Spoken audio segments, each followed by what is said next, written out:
This is Artful Kisses. Hi guys. And there's the little info on the screen there.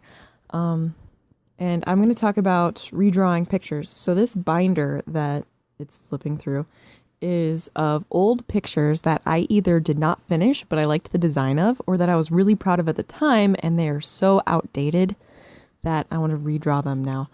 And this picture here that I chose to do today is I was really proud of it. It's kind of abstract, which is why their hair's blowing in different directions. I know wind doesn't do that. But it is old. It is from November of 2013. So it has been roughly 3 years since I have drawn that picture. It's been a little bit more than that. And so I'm doing another one. And I want to point out there that I just flipped over my paper. I did not like the sketch that I had so far. It was the wrong size, and I ran out of room on my page, and so Shade, the character on the bottom, was going to get half of his head cut off, basically, or it'd be right at his neck, and I really did not want that. So I flipped it over, and I want to point out that it is okay, and sometimes you really need to start over and just trash what you've done so far. I flipped my paper over, so I didn't waste my paper. But I want to point out also that the moment you decide that a sketch is not turning out, don't just give up on it right at that moment. Keep going for a little while, see if you can fix it, and then if you can't, go ahead and start over. But work on it a little while. Don't just give up as soon as you have doubts. This picture, I worked on it for an hour after I had already started to have doubts, even on my second draft. But because it was my second draft, I did not want to give up on it. I wanted to keep going and see if I could make it work. And if I couldn't, then I would just not post the video and I would start over in a few days. I wanted to have started over right away. That would have been frustrating for me. But until the very end, I was not happy with this picture at all. Her hand, I think, doesn't look very good. The position is weird. There are plenty of things I don't like about it. I actually made a lot of mistakes, and every time I made one, I even said it out loud. I was like, "Oh darn, I made a mistake," and but I didn't start over. I kept going to see if I could cover up that mistake or blend it in or use it somehow. And I even show in this video, I think I give a couple thumbs up, I point out an area where I really messed up and then I tried to fix it a little bit. And I think I covered it up pretty well. I'm actually very proud of the picture that I have now that is finished and completed and everything. I really like it. And I feel like it is an accurate portrayal of a 3-year art skill difference. And I'm really happy with it. At first, I felt like it didn't look different enough from the old one, and I felt really bad. I thought that it didn't show 3 years worth of skill change, and I was really disappointed in it. And but I kept going, and it wasn't until after I added the line art. I have to do the line art last, otherwise, when I'm doing these markers, because they're alcohol markers, so they blend with each other. And if I do the black lines first and then I do the color, it bleeds and smears and smudges, and it is terrible. So I have learned that from experience. So I always do the black lines last. Well, before the shine. I usually do shine after that, like colored pencils and stuff on top. But here I'm on to color, and that's actually one of the places I messed up. On the left, I drew her bangs way too high, and so I ended up going in with a color lifter, which is just a marker full of alcohol, and tried to get rid of some of that color to get it to come out a little bit. And then I used colored pencils on top of it, just white colored pencils and gray colored pencils, until I kind of blended it into her hair so that it was less visible. Shade's nose, I messed up. I didn't make it quite the right shape. I had references in front of me, but I wasn't looking at them for most of it. And I find that more and more I'm not looking at my references as much, which is a good thing and a bad thing. It's good because that means that I am not relying heavily on them. I'm still adding my own stuff to it. And it is a bad thing because I am not being as accurate as I want to be. So there's both of those.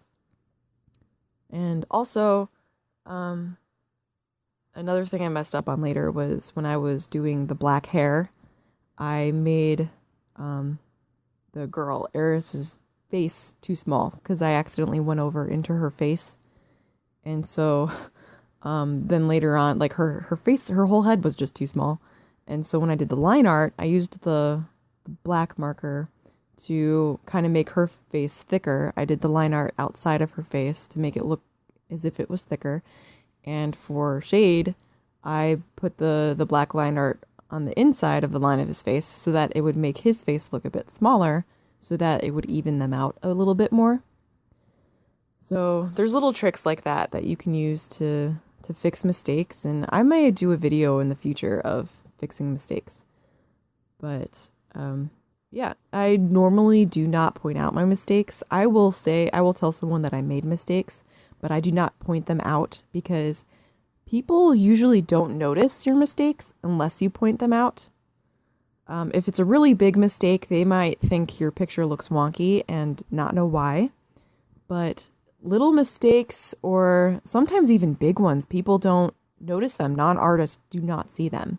But if you point them out, then they're going to be like, oh yeah, I see it now. And you, as an artist, you don't want other people to see your mistakes. It's important to try and cover them up. It's a good practice to try and cover them up. But just don't point them out. Even if they're there and you can't fix them and it's still there and you see it, other people won't see it. There's where I made her face too small. But don't point them out. And that you've won half the battle already if you have not pointed out your mistakes, because most likely other people will not notice them. I'm pointing them out to you because I'm trying to, I want you guys to learn something. And if you can learn something from my mistakes, that makes my mistakes worth making. So I'm okay with pointing them out to my students, but that's it. I don't show a person a picture and point out all my mistakes. I used to, but I do not anymore. It's because people don't notice them otherwise. And yeah, I also want to talk about redraw value of old art. I think it is important to keep your old art because then you can kind of have an idea of where you came from and what your art used to look like. I have a couple pictures from when I was like a 4-year-old kid that I still have them, and they're in my art book, my old art book, which is a lot of my old art. It has basically the best things I've drawn throughout my entire life, even though they're not good anymore. I wouldn't consider them good if I drew them now, but back then they were amazing, because that was my skill level, and that was cool. And I think it's important to realize that even when your art is outdated, that doesn't make it bad. It's just you can do better now, but at the time, that old art was really good.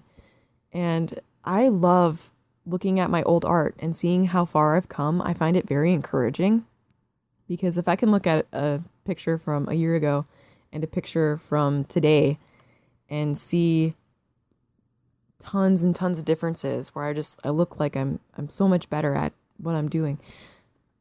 It encourages me, because then I can think that in the future from now, like 10 years from now, my art's going to be even better.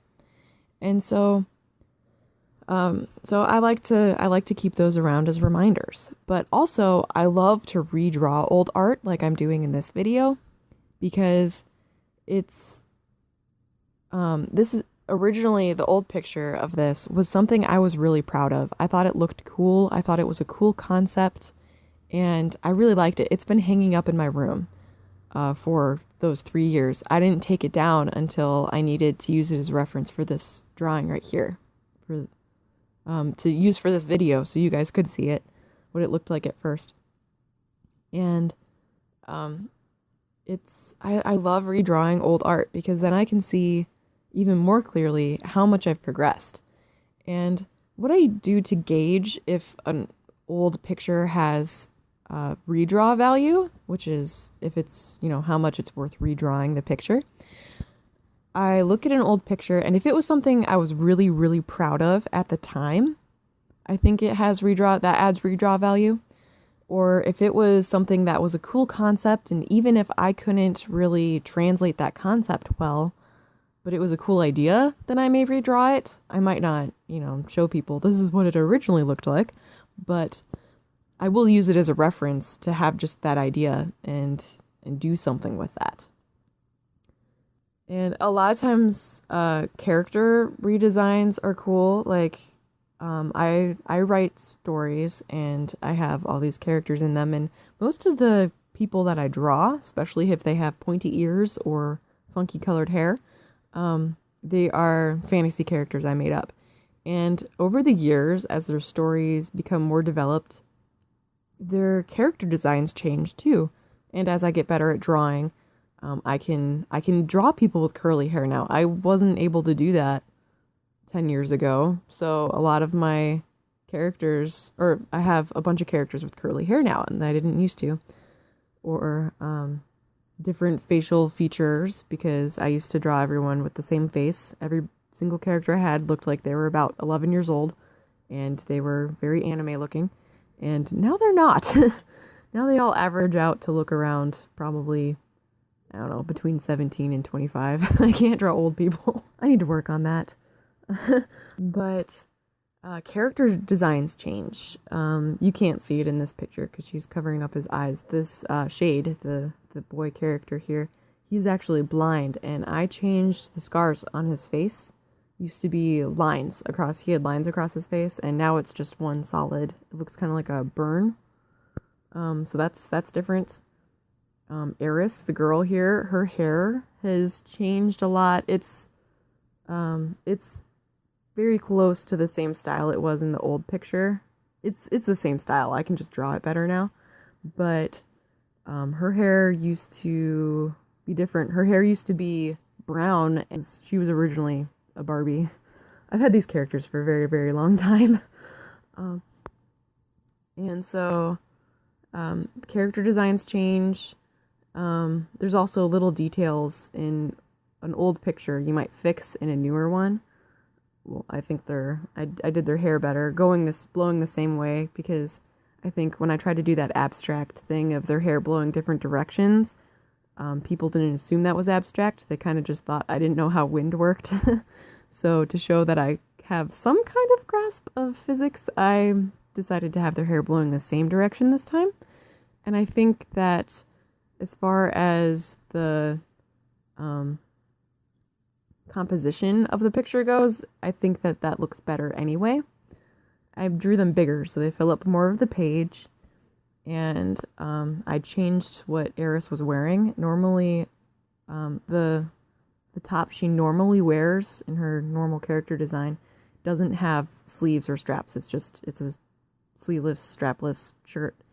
And I realized after I had drawn the original picture of this that it looked like she was naked because you couldn't see any of her shirt. So on this one, I gave it straps. And now that I have more than one character per outfit, I mean, more than one outfit per character, as opposed to the other way around, I can just say, oh, this is the type of thing she would wear. So that's something I've progressed in also. Went on to the line art there. This is where I started to actually be okay with this picture. Up until this point, I was not happy with it.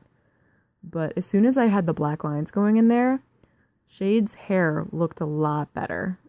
Because at first it looked pretty much like it did in the old picture, I thought.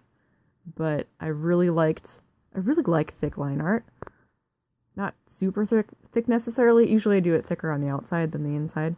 And usually I use a bunch of different line art pens. I guess they're markers too, but I use different sizes for different things. Like I would have gone in and done her face with the thinner one, but I did all of the line art with one marker on this one. And depending on how hard you press, you can get kind of various line shapes. This is under the shine with the colored pencils. I use Prismacolor pencils. I don't remember the name of my markers. Let me look at the screen. I think it says Touch 5 They're brand new. I got them for Christmas. And they're just alcohol markers. So I'm still getting used to them. I don't have all the colors that I have in my other markers. And I haven't done anything using markers from both sets yet. Or 6. I have like a bunch of like 3 or 4 markers from a bunch of different sets. So I'll have to do that sometime and mix them together. Then I could have a more closer to the skin color I would have wanted to use for Eris. I didn't, which is why the contrast on her skin is so high. Because I just used Shade's skin color as the shading for hers, and it was so totally different than I did for her, the base of her skin. So my other set of markers, I have a bunch that I bought individually, so I have like 6 or 7 different skin colors because there are so many skin colors. And then of course there's every once in a while I've got like a purple or green or different colored character too. So yeah, and then I went in with black colored pencil. I originally colored his hair gray, really dark gray, and then I used black on top of that, which wasn't as dark as the marker I was using to do the lines. So that was the shading is black, another layer of dark gray, and I used a black colored pencil for the darkest parts. And I think the colored pencil added so much to their hair. And I love the contrast in this picture. I didn't mess with the contrast of the video or anything. This is about what it looks like. Kinda, actually I think the contrast is a bit better in real life. But and here are the bloopers, because my camera fell down about 6 times, and here's a few of those. Yeah, that was fun, super frustrating. And thanks for watching. Hopefully I'll have another video up soon. I'm doing a lot of these lately.